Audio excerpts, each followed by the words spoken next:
So ಗುಲ್ಬರ್ಗಾಗೆ ಭಾಳ ಪವಿತ್ರವಾದಂಥ ದಿನ ಇವತ್ತು. ಗುಲ್ಬರ್ಗ ಕಲ್ಯಾಣ ಕರ್ನಾಟಕಕ್ಕೆ ಎಲ್ಲ ಸೀಟನ್ನು ಗೆಲ್ಲುವಂಥ ದೊಡ್ಡ ಶಕ್ತಿ ಕಾಂಗ್ರೆಸ್ ಸರ್ಕಾರ ಕೊಟ್ಟಿದೆ.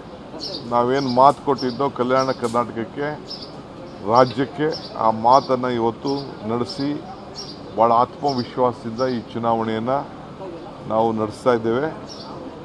ಸೊ ಇವತ್ತು ನಾಮಿನೇಷನ್ ಫೈಲ್ ಮಾಡಲಿಕ್ಕೆ ರಾಧಾಕೃಷ್ಣ ದೊಡ್ಡಮನಿಯವರ ನಾಮಿನೇಷನ್ ಫೈಲ್ ಮಾಡಲಿಕ್ಕೆ ನಾನು ಬಂದಿದ್ದೇನೆ. ಸೊ ನಾಮಿನೇಷನ್ ಫೈಲ್ ಮಾಡೋದ್ರಲ್ಲಿ ಭಾಗವಹಿಸ್ತಾ ಇದ್ದೇನೆ. ಜನತೆ ಆಶೀರ್ವಾದ ಕೂಡ ಕೇಳ್ತಾ ಇದ್ದೇನೆ.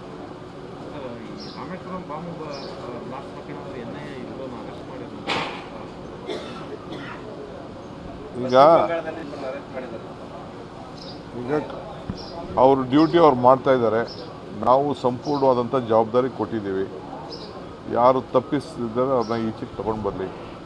ಮಧ್ಯ ಯಾರನ್ನೋ ಕೆಲವ್ರನ್ನ ತೆಗೆದುಕೊಂಡು ಬಂದಿದ್ರು, ಬಿಟ್ಟರು, ಎನ್ಕ್ವೈರಿ ಮಾಡಿದ್ರು ಅಂತ ಹೇಳ್ತಾ ಇದ್ದಾರೆ. ಯಾಕೆಂದರೆ ಅವರೇ ಅಧಿಕೃತವಾಗಿ ಅದ್ರ ಬಗ್ಗೆ ಮಾತಾಡಲಿ.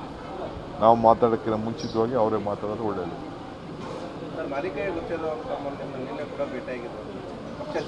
ಹೌದು, ಅವರು ನಮ್ಮ ಹಿರಿಯ ಮೊದಲಿಂದನೂ ಕಾಂಗ್ರೆಸ್ಸಿಗರು, ನನಗೆ ಭಾಳ ಆತ್ಮೀಯರವರು. ಬಂಗಾರಪ್ಪನವರ ಕಾಲದಿಂದ ನಾವೆಲ್ಲ ಜೊತೆಗೆ ಶಾಸಕರಾಗಿ, ಮಂತ್ರಿಯಾಗಿ ಎಲ್ಲ ಕೆಲಸ ಮಾಡಿದ್ದೀವಿ. ಬಂದು ಅವರು ಅನೇಕ ವಿಚಾರಗಳನ್ನು ಚರ್ಚೆ ಮಾಡಿದ್ದೀವಿ. ಇನ್ನು ರಾಜಕೀಯದ ತೀರ್ಮಾನಕ್ಕೆ ಬಂದಿಲ್ಲ. ಒಟ್ಟೊಳಗೆ ನಾವು ಮಾತಾಡಿದ್ದೀವಿ ಅಷ್ಟೇ. ನಾನು ಹಂಗೆ ಹೇಳೋಕ್ಕಾಗಲ್ಲ.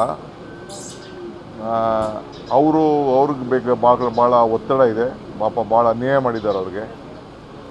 ಬಿ ಜೆ ಪಿಯವರು ಅವ್ರನ್ನ ನಡೆಸ್ಕೊಂಡಂಥ ರೀತಿಯೂ ಸರಿ ಇಲ್ಲ. ಅದೆಲ್ಲ ಕೂಡ ಅರಿವಿದೆ.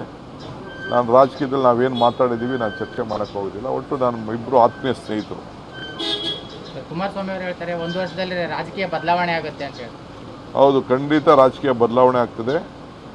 ಬಿ ಜೆ ಪಿ ಪಾರ್ಟಿ ಅವ್ರನ್ನ ಪಾರ್ಟಿಯಿಂದ ತೆಗಿತಾರೆ, ಅವ್ರ ಅಲಯನ್ಸು ಹೋಗ್ತದೆ. ಇಲ್ಲಾಂದರೆ ಅವ್ರ ಪಾರ್ಟಿ ದಳ ಬಿ ಜೆ ಪಿಗೆ ಮರ್ಜ್ ಆಗ್ತದೆ.